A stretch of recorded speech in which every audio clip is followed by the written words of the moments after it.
So hello guys, welcome back to the channel. In this video, we'll cover this amazing lab. So simply click on Start Lab and make sure to subscribe the channel and like the video. Now just right click and open the link incognito window.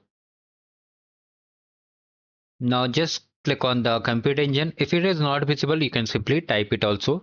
One more important thing, if you get any pop-up, just click on I agree and continue and I understand. Now just come to the view instance page.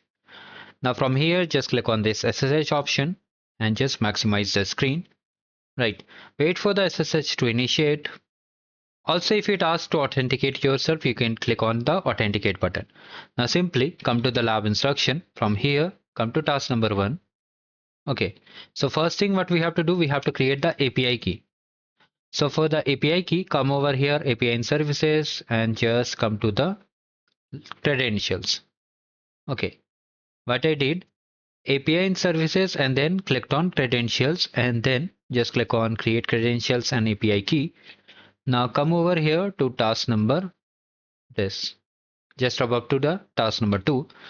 Just copy it, paste on any notepad, and you have to carefully update the API key. So just copy it from here and replace it. Now come to the SSH window, paste it, hit enter. Now come down over here and run this command to create a request.json file and modify it. Copy this content, paste it.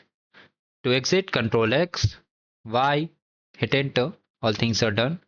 Now simply just run this command. Okay.